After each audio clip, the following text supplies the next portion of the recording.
Welcome back. This is KTN News Desk. Let's get back to Mombasa, the legislative summit that is currently being addressed by Deputy President William Ruto. Deal with matters to do with own revenue collection at the counties. The third issue that I want to raise to this assembly is effective internal audit departments and committees. It is envisaged by the Constitution and in fact by the law that county assemblies specifically, you, the county assembly members, you have a duty, a constitutional duty of oversight. And you can only oversight if you have internal audit committees and mechanisms that enable you to better hold to account county executive. When I was elected for the first time as a member of parliament in 1997, I found an old legislator there and he told me, young man, then I was 31 years. He told me, the best way to support a government is to criticize it when it goes wrong.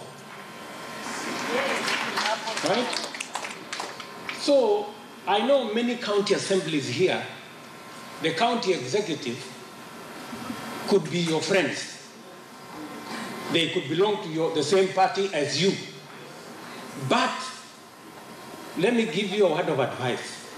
The best way to support your county governor or county executive is to hold them to account and criticize them when they go wrong. Are we together? Yes. That is the best way to support a government. And therefore, I want to ask county assemblies present here to sharpen your audit skills and ensure that there are committees that will hold county governments to account. And I am sure that the governors sitting here have no problem whatsoever being held to account on matters that are required, and they have no problem working with you on that matter. The fourth issue I would want to bring to your attention, good people, is the issue of county pension that have been spoken to by many of the people here. This is a matter that has been long in coming. We have discussed this issue many times. There are multiplicity of bills. We have one that we approved in cabinet, and it is our intention that all other bills be brought together.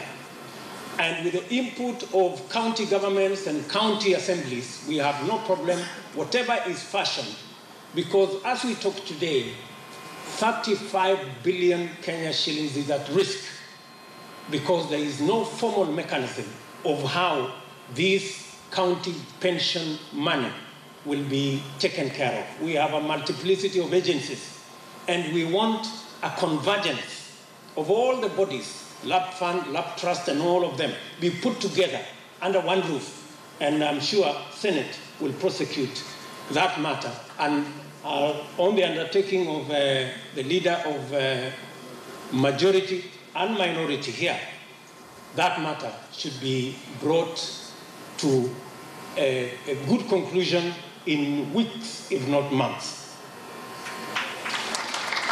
These are the issues, good people, I thought I should bring to your attention on this very august gathering.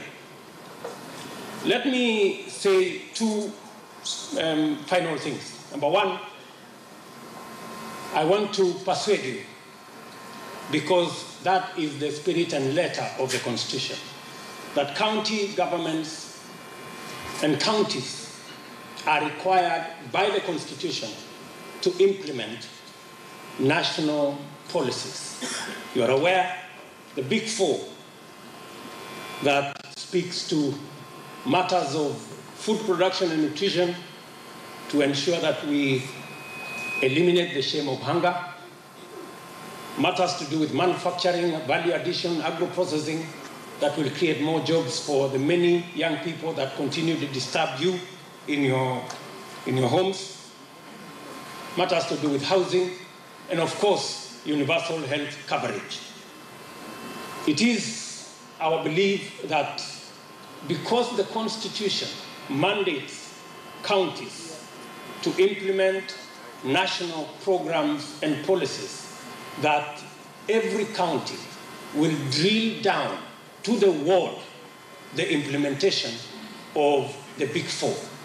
We are asking you to work with us so that we can ensure that we transform every part of our country. The Big Four is not about Jubilee versus NASA. It is not about national government versus county governments. It is about the transformation and the interest of all our electorate, those who voted this way and the other way. That is the essence of what the Constitution expects of all of us. Let me also say one final thing. Public participation has been canvassed. And I want to persuade you that public participation is not a ritual.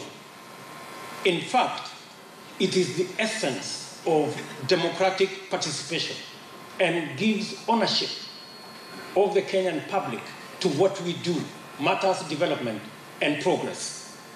And in fact, evidence shows that citizens can and actually propose legislation or programs or policies that are sound and are sustainable if they are given the opportunity to participate.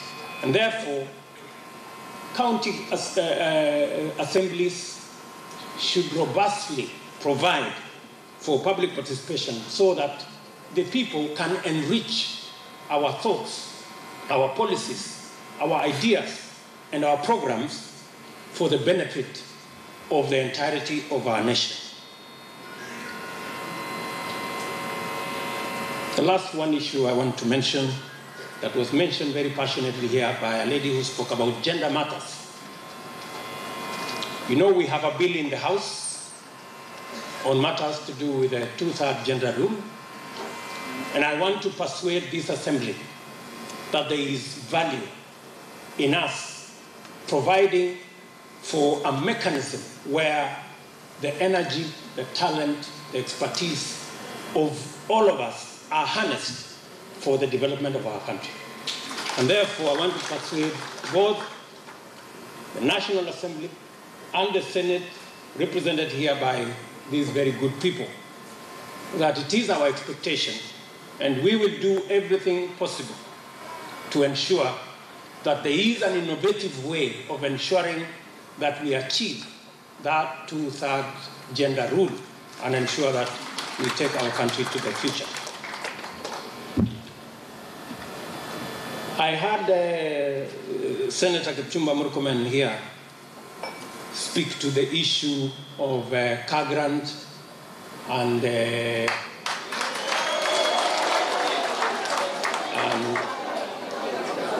Ward Development Fund. And he said that if you really want a honest discussion with him, you should buy him some tea. But I thought it is the other way around. We are used to Kipchumba buying tea for people. So we would have said you will go and buy tea for those who want to know your actual position, although it is in the public domain. And also, James Orengo made a very passionate assessment of where those two issues stand. And I quite agree that there must be fairness and equity. And it is my expectation that our legislature, both National Assembly and Senate, will formulate a mechanism where legislators, both at the national under the county level are treated equally and fairly.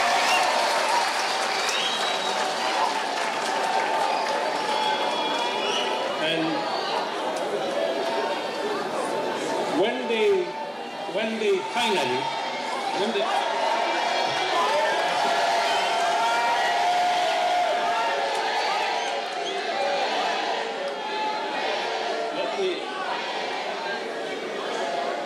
let me say this.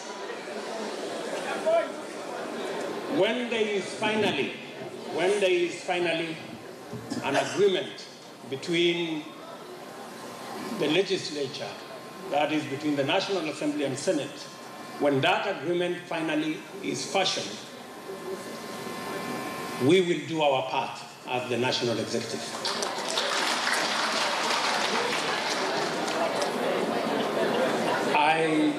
I know James Orengo was trying to lure me into a discussion about the Constitution. But today I am not going there. But I just want to say that sometimes, unfortunately sometimes, lazy people who do not want to work hard and incompetent people who cannot formulate any meaningful development programs, and some people who lose elections. Well, that is Deputy President William Ruto addressing the Legislative Summit in Mombasa, of course, touching on matters to do with the implementation of the Constitution and devolution and the role that those present in that particular meeting, speaking of senators, members of the county assemblies, can play to ensure that Kenyans do not get a raw deal. The Deputy President still speaking in that particular function that he is representing President Uhuru Kenyatta, but we will wrap it up for our viewers on KTN Home. Let's get back to KTN News and listen to the Deputy President.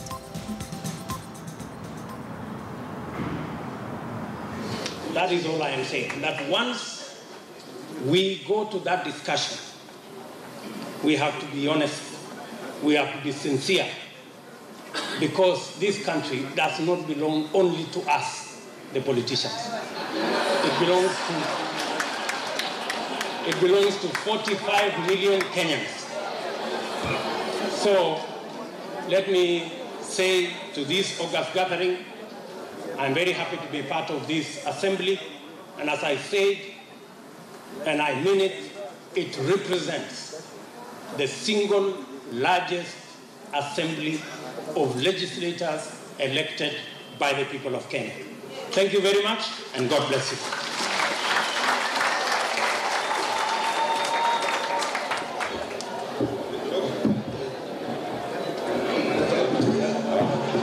I think Honorable Senator Orengo wanted a point of order, but it's out of order. Okay, well, she will give the Deputy President a better round of applause. In fact, I thought he was going to read a statement. He was speaking from his head. Now, Deputy President William Ruto just finishing his address there at the Legislative Assembly in Mombasa, where members of the County Assembly as well as senators have congregated for the third Legislative Assembly meeting. The Deputy President there representing President Uhuru Kenyatta and, of course, making that address as the guest of honor or the main speaker in that particular event. Our reporter Francis Mtalaki is at that particular event. Shortly, he will be giving us details on how this particular day has panned out, especially as far as some of the conversations that have been ongoing. And then, of course, we are seeing a lot of reactions from members of the County Assembly and largely those present in that particular congregation, if I may call it that, during Deputy President William Ruto's speech, of course, as he urges MCAs to be very keen on criticizing the government when it goes wrong, saying this is the best way they can show support. And, of course, talking about issues to do with sharing of revenue and auditing of books in the counties. But as I've mentioned, Francis Mtalaki will be giving us those details later on. Now, First Lady Margaret Kenyatta is in Bungoma County, where she has donated medical equipment to Bungoma County Referral Hospital. Kenyatta says the initiative is to further enhance the facility's capacity to serve the over 1.6 million population, at least 600 deliveries and about 250 major surgeries carried out at Bungoma County Referral Hospital every month. The First Lady has called for private and public partnerships in improving healthcare provisions, especially in lower-level hospitals, to ease the burden of referral hospitals which offer specialized care. She has also urged locals to register for the National Hospital Insurance Fund. I encourage you in your plans to expand your medical infrastructure to include the establishment of a maternity and child wing, a theatre for emergency surgeries and critical care services to ease the current congestion of the hospital. I hope that the medical supplies and equipment provided will enhance the hospital's efforts to handle more deliveries of babies as well as surgeries and the many emergencies it encounters daily. I also urge wananchi to register under the National Hospital Insurance Fund in order to access medical benefits to ease the cost of hospital care within their families. I look forward to continuing this relationship, which we started when I delivered the Beyond Zero mobile clinic in 2015. And I want to assure you that I will remain focused on the work I started 4 years ago, working closely with county and national government to see the healthcare for children, women, and men is improved so that no one is left behind. It is now my pleasure to officially hand over the medical equipment and supplies to Bungoma County Referral Hospital. Asanteni sana. God Thank you, Your Excellency. Tupigie Mheshimiwa Mama wa Taifa makofi 3 ya kilo 1.